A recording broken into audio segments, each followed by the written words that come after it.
बोलो जयकारा, बोल मेरे श्री गुरु महाराज की जय। सौभाग्यशाली गुरुमुखो, प्रश्न उठता है कि संसार में जीवन व्यतीत करते हुए मनुष्य के अंदर प्रबल इच्छा क्या होती है। उत्तर यह है कि केवल खुशी और आनंद की ही इच्छा रहती है। प्रत्येक मनुष्य यही चाहता है कि मुझे खुशी और आनंद प्राप्त हो, सुख शांति मिले और मेरा जीवन सदा चैन से बीते। हर समय यही दिल में लालसा रहती है कि मेरे जीवन में पल भर के लिए भी दुख चिंता का नाम नहीं हो, अपितु सदैव खुशी आनंद वह शांति में रहे। सत्पुरुषों का कथन है कि मनुष्य के मन में इस प्रकार की इच्छा का होना स्वभावतः आवश्यक भी है। प्रत्येक मनुष्य के मन में खुशी और आनंद पाने की प्रबल इच्छा का होना अनिवार्य क्यों है। इसका उत्तर यह है कि वस्तुतः सुख शांति खुशी और आनंद की अवस्था में रहना मनुष्य का अधिकार है, किंतु दूसरी ओर इंसान के अंदर में दिन रात इसकी प्रबल इच्छा का होना यह सिद्ध करता है कि उसे यह वस्तु प्राप्त नहीं है। तभी तो वह दिन रात इसको खोजता फिरता है। यदि उसे सच्ची खुशी, सच्चे सुख, सच्चे आनंद एवं सच्ची शांति की दौलत नसीब होती तो वह फिर इनकी कमी क्यों महसूस करता रहता। स्पष्ट है कि जब इन चीज़ों की मनुष्य को खोज है तो वह इनका अभाव अपने अंदर अनुभव कर रहा है। अब दूसरा प्रश्न यह है कि सच्चा सुख, सच्ची शांति, सच्चा आनंद और सच्ची खुशी ये सब मनुष्य को किस प्रकार प्राप्त हो सकेंगे, क्योंकि पहले ऊपर वर्णन हो चुका है कि इन्हें हासिल करना उसका कुदरती हक है। कुदरती तौर पर इंसान को इनसे वंचित और खाली नहीं होना चाहिए, परंतु जब वह इनसे वंचित है तो मानो वह एक गैर कुदरती हालत में रहा है। वह गैर कुदरती हालत क्या है? अगर इस गैर कुदरती हालत को समझ लिया जाए तो हमारे इस प्रश्न का उत्तर भी मिल जाता है कि मनुष्य को सुख शांति खुशी और आनंद किस प्रकार प्राप्त हो सके। अब हमें इन सब बातों पर गहराई से सोच विचार करना है। महापुरुष के उपदेशों तथा उनकी वाणियों से ज्ञात होता है कि सच्ची खुशी, सच्ची शांति और सच्चे आनंद का खजाना मनुष्य के अपने अंदर में है, लेकिन उसी से यह बेखबर है, इसलिए वंचित रहता है।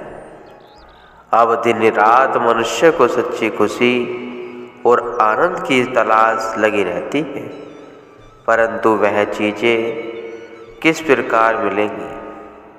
क्या आपने मन के कहने पर चलकर मनुष्य सच्ची खुशी और आनंद को पा सकता है?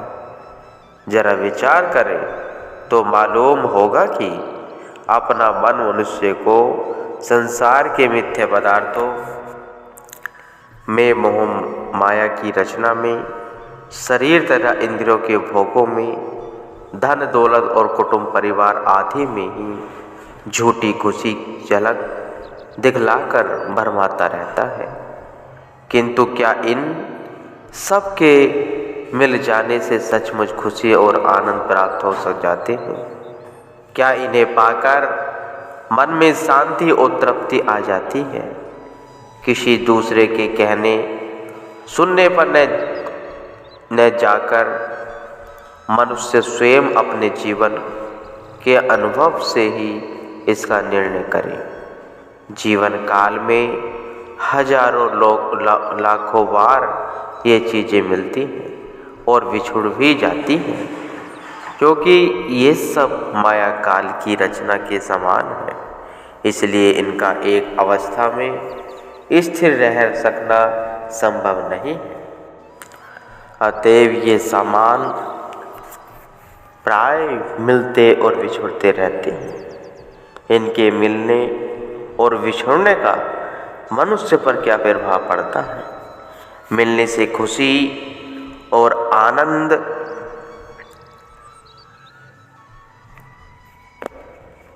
और बिछड़ने से गमी थोड़े समय के लिए अस्थायी खुशी का सामान बन जाता है, किंतु फिर सदा के लिए शोक और दुख। बस यही इन सामानों का फल है। भले ही अपने मन की मनोत से कोई इन दुनियावी सामानों में झूठी खुशी मानता रहे, मगर सच्ची खुशी और सच्चा आनंद इनमें हरगिज नहीं है। सत्पुरुष फरमाते हैं, झूठे सुख को सुख कहे, मानत है मन मोट। जगत चवे ना काल का, कछु मुख में कछु गोद में। श्री कबीर साहिब जी कह रहे हैं, श्री कबीर साहिब जी कथन करते हैं कि लोग फकत झूठे सुख को ही असली सुख मानकर माया के झूठे सामानों को प्राप्त करके मन में खुशी मनाते हैं, परंतु यह समस्त जगत काल की ही खुराक है। कुछ तो काल अपने मुख में डाल चुका है और कुछ को उसने खाने के लिए अपनी गोद में ले रखा है।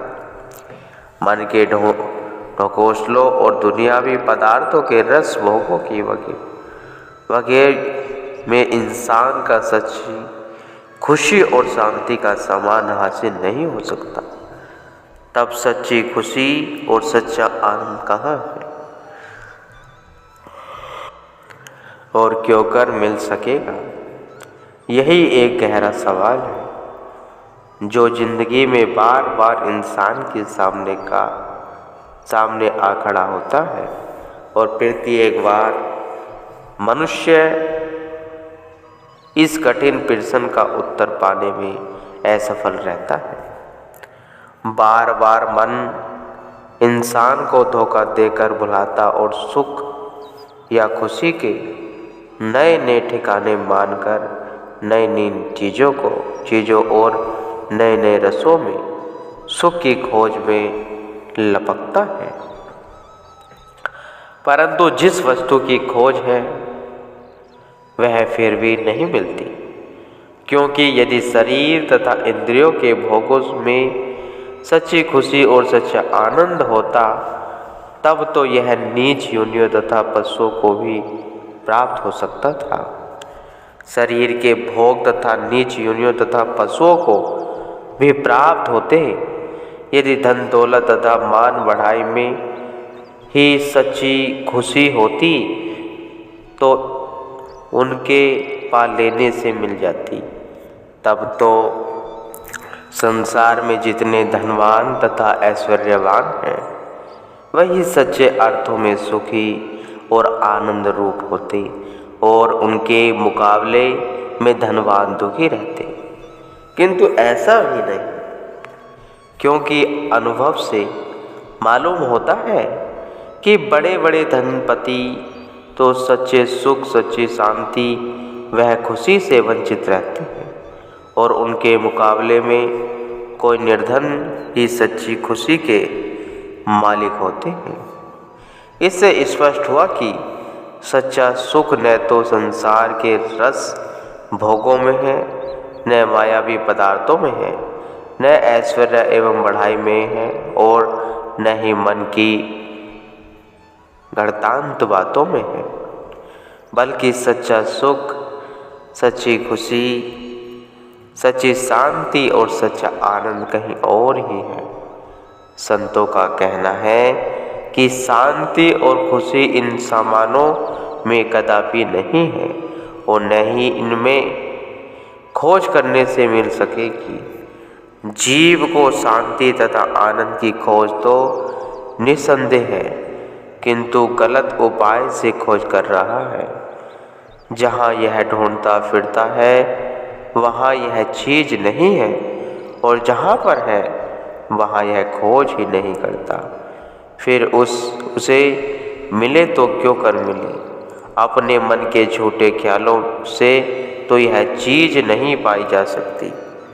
मन के बहकावे में आकर खुशी की तलाश में मायावी पदार्थों और इंद्रियों के रसों के पीछे दौड़ता फिरता है, मगर खुशी इनमें हो तो मिले। संतों के वचन अनुसार सच्ची खुशी और सच्चा आनंद तो दूर की चीजें हैं। इनका ठिकाना दूरदेश में है। वह दूरदेश का दुर्धाम अपने अंदर में है। वहाँ खुशी का खजाना भरा है। जब तक सुरती दूर से जाकर न मिले, सच्ची खुशी, आनंद और शांति किस प्रकार प्राप्त होगी। जिसने अपनी सुरती को धूल से मिला लिया, उसने यह खजाना पा लिया। कुदरत तौर पर खुशी और आनंद का यह खजाना इंसान के लिए बनाया गया है और इसलिए उसके अंदर रखा गया है, ताकि यह बाहर न तलाश करता रहे फिरे, परंतु सुरती वही मुखी हो रही है। इसलिए बाहरी पदार्थों तथा इंद्रिय रसों में खोज कर रहा है। बाहरी संसार में सुरती भटक गई है और भटक कर अपने असली ठिकाना या धुरधाम से बिछड़ी हुई है। यही कारण है कि दुख और अशांति का शिकार है। जब तक धूर से सुरती का नाता न जुड़े, तब तक वह अंदरूनी खुशी का खजाना कैसे प्राप्त हो। पहले कहा जा चुका है कि कुदरती तौर पर सच्ची खुशी और सच्चे आनंद को प्राप्त करना मनुष्य का अधिकार है। कुदरती तौर पर धूर से जीव का संबंध और नाता है। मायावी पदार्थों तथा इंद्रियों के विषय रसों के साथ जीव का नाता होना गैर कुदरती है।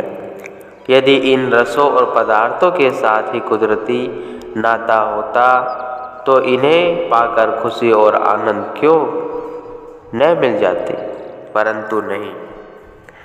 अपना अनुभव बतलाता है कि मनुष्य माया के सब प्रकार के पदार्थों, सामानों और रसों को पाकर भी सच्ची खुशी से वंचित है। खुशी और आनंद का खजाना तो दूर में है। अब दूर के साथ नाता जोड़े बिना खुशी क्यों कर मिल जावे। इंसान आमतौर पर मन के बुलावे में पड़ा हुआ है। मन उसे भटकाता है। अगर क्यों न यो न होता और यो होता तो अच्छा रहता। अमुक बात अपने विचार से उलट हो गई है, तभी दुख का असर जाहिर हुआ है। अन्यथा यह अपने ख्याल के अनुसार हो जाते, तब तो मैं खुशी और सुख को पा लेता। लेकिन नहीं, यह तो मन की झूठी खटपट और झूठे ढकोसले हैं। यह सब मन का भुलावा, यह इसी तरह जीव को भुलावे में रखकर सच्ची खुशी से दूर रखना चाहता है। इसके धोखे में नहीं आना चाहिए। संतों का कहना है कि यदि सच्चे सुख और सच्चे आनंद की चाह है तो इस चाह का होना बहुत अच्छी बात है। यह चाह अंदर में होनी चाहिए। यदि ऐसी चाह है तो दूर के साथ सुरती को मिलाने का प्रयत्न करो और सच्ची खुशी को पालो। वह प्रयत्न क्या है कि दूर दरगाह का शब्द और दूर का वाक, इन्हीं से सुरती का नाता जोड़ा जाए। सतगुरु का सार शब्द दूरदर्का का शब्द है और सतगुरु का वचन दूर का वाक है। इन्हीं में सब कुछ भरा है। जिस प्रकार एक छोटे से बीज के अंदर तना, टहनियों, पत्ते, फूल तथा सब फल भरे रहते हैं, किंतु जाहिर में नजर नहीं आ सकते, इसी प्रकार ही सतगुरु के सार शब्द में और उनके पवित्र वचनों में सब कुछ मौजूद है जिसकी तुम्हें आवश्यकता है। यह बीज है। बीज का सेवन करने से और लगातार करते रहने से फल एक दिन स्वतः मिल जाता है। बस इसी बीज का सेवन किया जाए, फिर सब कुछ मिल जाएगा। गुण सब गुरु के वचन माही, सहजो शिष जय विसरे नाही। संतों का कथन है कि गुरु के वचन में और गुरु के सार शब्द में सब गुण भरे हुए हैं और सच्चा शिष्य तथा सच्चा सेवक वही है जो गुरु के वाक को कभी नहीं भुलाता। इसी वचन और सार शब्द की ही अमली कमाई करनी है। यही शिष्य तथा सेवक का धर्म है। गुरु के पवित्र शब्द और उनके पवित्र वचन ही अमली कमाई ही सेवक के लिए सब कुछ है। अमली कमाई के बिना सच्ची खुशी और सच्चा आनंद नहीं मिल सकता। जिस तरह के बीज का सेवन किए बिना उसका फल प्राप्त नहीं हो सकता। अगर कोई मन के धोखे में पड़ा रहे और यही सोचता रहे कि अमुक साधन से मैं आनंद की खुशी को पालूंगा, यह करूंगा और वह करूंगा, इत्यादि इत्यादि मन के घड़ंत घड़ता रहे, तो वह यह भी करके देख ले इसका परिणाम क्या निकलता है। इसी तरह के सभी पापड़ बेल कर पहले भी दुख देख चुका है। भला कहीं दूर के साथ नाता और संबंध जोड़े बिना भी खुशी और आनंद मिल सकते हैं? कदापि नहीं, ऐसा होना असंभव है। जिसकी बैठक जिस जगह होती है वह उसी बैठक के अनुसार ही अपनी दृष्टि दौड़ा सकता है। जो सीमित दायरे के अंदर बैठा रहता है वह सीमित दायरे के अंदर ही दृष्टि दौड़ा सकता है, उसे उतना ही नजर आवेगा। किंतु जिसकी बैठक ऊंची है, जिसकी दृष्टि आकाश तक फैली हुई है, ऐसी दृष्टि कहाँ तक काम करेगी? वह तो सब कुछ देख सकती है। इसी तरह ही मन के सीमित दायरे में जब तक सुरती की बैठक है, तब तक दृष्टि में सीमित दायरे के अंदर काम कर रही है और मनुष्य के उतना ही देख सकता है और उतना ही सोच विचार कर सकता है और उतना ही समझ सकता है। परंतु जब सुरती को धुर के साथ अर्थात सतगुरु के सार शब्द और वचन के साथ मिला दिया जाए, तब तो सुरती की बैठक आकाश में हो जाती है और दृष्टि भी आकाश तक काम कर सकती है। जब दृष्टि इतनी ऊंची हो तब जाकर पता पड़े कि वास्तविकता क्या है और हम कितने नीचे पड़े हुए थे। पहले कितनी बड़ी भूल और कितने बड़े धोखे में मन फंसा हुआ था। राहे आदम में आए तो हंसती नजर पड़ी, चढ़कर जो देखा ऊंचे उचित तो पस्ती नजर पड़ी। संतों का कहना है जब मौत के रास्ते में आए तभी हंसती नजर आई और जब उसे ऊंचे चढ़कर देखा तभी जाकर नीचे की हालत ठीक ठीक मालूम हो सकी। इसलिए कहा जाता है कि मन के सीमित दायरे में बंद होकर मत पड़े रहो, बल्कि तंग दायरे में बाहर निकलकर और ऊपर उठकर गुरु के सार शब्द को पकड़ते हुए दूर तक पहुंचने का प्रयत्न करो। गुरु का वचन ही दूर की सीढ़ी है। जिसने इस सीढ़ी को पकड़ लिया वह दुर्ग तक सुविधापूर्वक जा पहुँचा। दूसरी 10 में मन की खटपट में पड़ा हुआ असलियत से दूर और बहुत नीचे पड़ा रह जाता है। विचार करो कि मन के ख्याल कहाँ पहुँचाएंगे और उनके मुकाबले में सतगुरु का वाक और सतगुरु का शब्द कहाँ ले जाएगा। शब्द ही दुर्गा की चीज़ है और यही दूर से मिलवावेगा। जिसने दूर के साथ अपनी सुरती को मिला लिया उसी ने सच्ची खुशी का खजाना पा लिया और वह आनंद रूप हो गया गुरुमुख।